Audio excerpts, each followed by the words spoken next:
Salut, c'est Louise au top. Pokémon Noir et Blanc arrivait en 2011 dans nos magasins et c'était pas moins de 156 nouveaux Pokémon qui venaient remplir le casting déjà bien fourni de la licence. Mais ce nouveau Pokémon se voulait avant tout comme une aventure complètement déconnectée des anciens jeux. Oui, Mamambo ce n'est pas l'évolution de Love Disc et non, Prison ce n'est pas non plus l'évolution par échange de Tauros qui tiendrait à l'objet Perruque Afro. Choix très étrange puisque les versions Diamant et Perle avaient basé toute leur com sur les liens que les Pokémon entretenaient de la première à la troisième génération avec des surévolutions à n'en plus finir.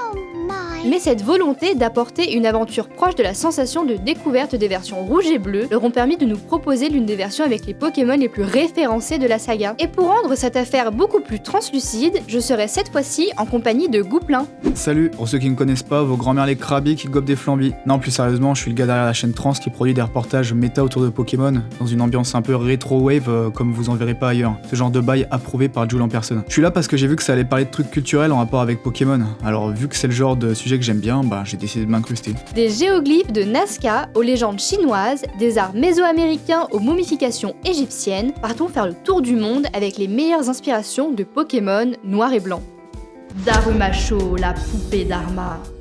C'est en se dirigeant vers le château enfoui dans le désert d'Elassan que je suis tombée nez à nez avec 5 statues bleutées qui ne semblaient pas faire partie du décor. Je le sais car elles avaient chacune des sourcils anormalement gros. Bon, sérieusement, ce sont des Darumacho, mais en mode trans. D'après le professeur Keteleria, ces statues auraient plus de 2500 ans et seraient dans cette position depuis l'époque où une certaine civilisation aurait construit le château maintenant enseveli. Ces statues aux yeux livides sont une référence évidente aux poupées Daruma, des idoles japonaises rondouillardes aux yeux creux faites de papier mâché. Ces poupées partagent un faciès très similaire au Darumacho mode trans, des sourcils plutôt gros ainsi que cette absence de pupilles. Mais les poupées Daruma n'ont pas toujours été comme ça, car c'est en 1772 qu'une épidémie de varicelle toucha tous les Japonais. Le Japon, très pieux, décida de vendre ses charmes protecteurs mais dépourvus de pupilles pour conjurer le mauvais sort. Dans l'épisode Darumacho, le sauveur sauvé, Rachid précise que beaucoup de gens pensent que sa sous-évolution Darumaron est un Pokémon porte-bonheur.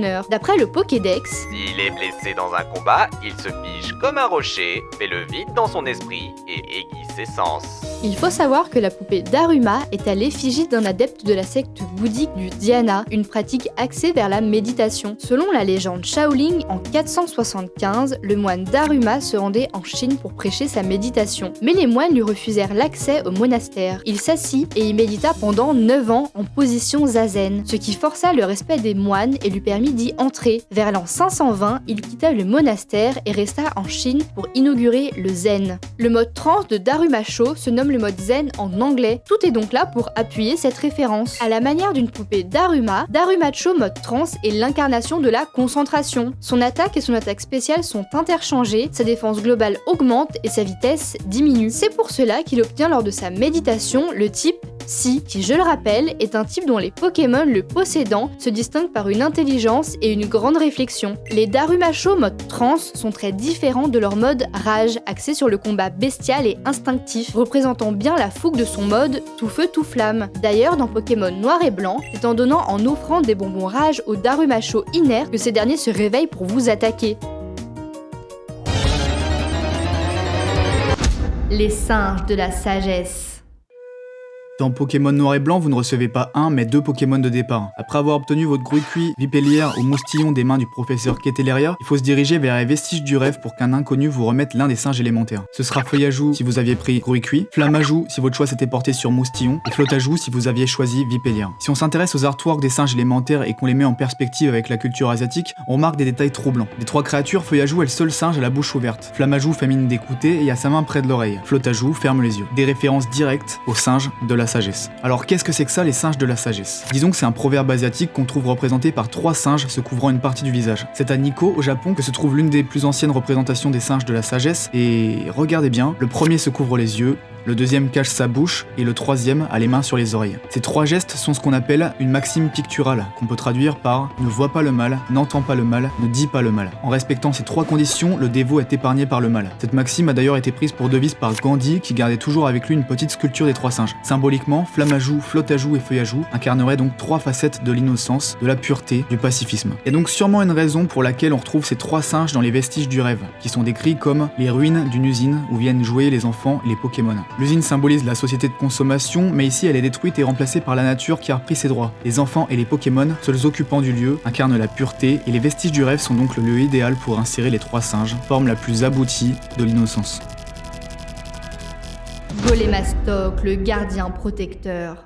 Golémastoc est le Pokémon protecteur. Il protège les autres Pokémon ainsi que les humains. Mais contrairement à ses lointains cousins Doen, il n'a pas le droit à une telle mise en scène dans Noir et Blanc.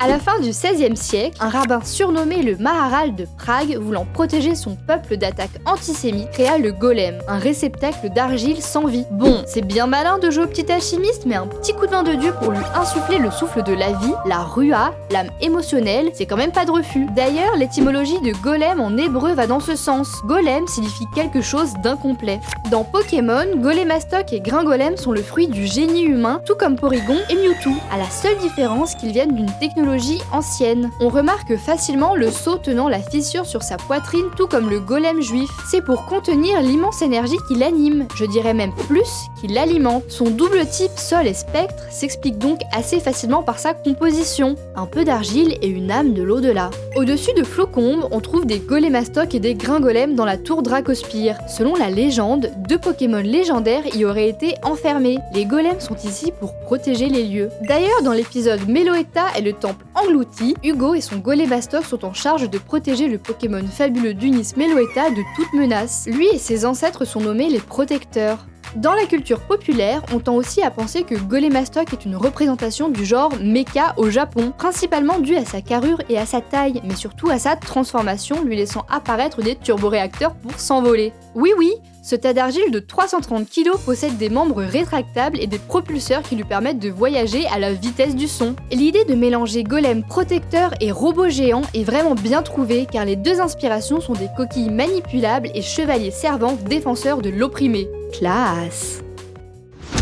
Dracarmin, la créature médiévale. Voilà la première réaction que t'as quand tu constates Dracarmine. C'est marrant comme ta tête va pas du tout avec ton corps. Le nom japonais de Dracarmine, Kurimugan, signifie visage rouge. Et c'est vrai que la tête et le corps de la créature n'ont pas grand chose à voir. Mais il y a une raison à ça. En fait, Dracarmine est tiré du folklore européen médiéval, où des créatures comme les dragons et les griffons étaient représentées comme un mélange d'animaux variés. Avec le temps et dans les représentations plus récentes, ces créatures folkloriques ont vu leur corps s'uniformiser, comme c'est le cas dans Harry Potter, Game of Thrones et même dans Pokémon, avec Dracolos pour ne citer que lui. Mais les représentations les plus anciennes étaient bien différentes. Le griffon, par exemple, était représenté avec le corps et la tête d'un aigle, les oreilles de cheval, le tout greffé sur la partie arrière d'un lion. Bon, le seul problème avec cet exemple, c'est que la créature légendaire possède une tête d'aigle. Il faut donc se tourner vers le dragon européen.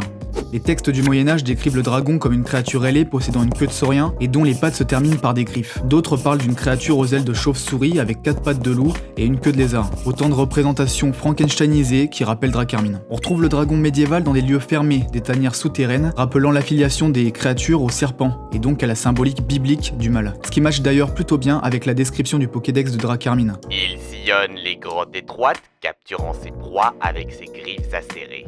Dans les versions noires et blanches, on retrouve le Pokémon dans la tour Dragospire, présentée comme la plus vieille tour d'Unis, ce qui est également raccord avec le fait que Dracarmin soit inspiré d'une créature ancienne. En s'attardant plus en détail sur la créature, on remarque aussi que Dracarmine présente des similitudes avec le dragon rouge du pays de Galles, au nom compliqué de Draiggosh. Je sais pas trop comment ça se dit, mais bon voilà quoi, Draiggosh. Des similarités qui s'étendent jusqu'au nom anglais du Pokémon. Le nom Drudigon ressemble à Draiggosh. On retrouve le même D doublé. Comme Dracarmine, Draiggosh possède ainsi une tête rouge carrée, ainsi que des griffes, des cornes sur tout le corps et une peau nue et matelassée du cou jusqu'au bas du ventre. Pyrax, le dieu du soleil. Un des Pokémon semi-légendaires les plus oubliés de la 5e génération, c'est bien Pyrax. Mais oui, vous savez, la grosse mythe tout au fond du château enfoui. Et pourtant, les gens l'ont peut-être oublié, mais d'après le Pokédex, ce Pokémon avait un peu dû faire parler de lui. On dit que quand le ciel s'est obscurci à cause des cendres d'un volcan, le feu de Pyrax aurait remplacé le soleil. Alors, où notre équipe de concepteurs artistes ont-ils été puisés pour nous façonner ce Pokémon mi-dieu, mi-papillon? Beaucoup de spéculations, de théories, d'affirmations, mais tout se recoupe autour d'un seul et même sujet, le mythe solaire. Dans beaucoup de vieux folklore, le soleil était personnifié.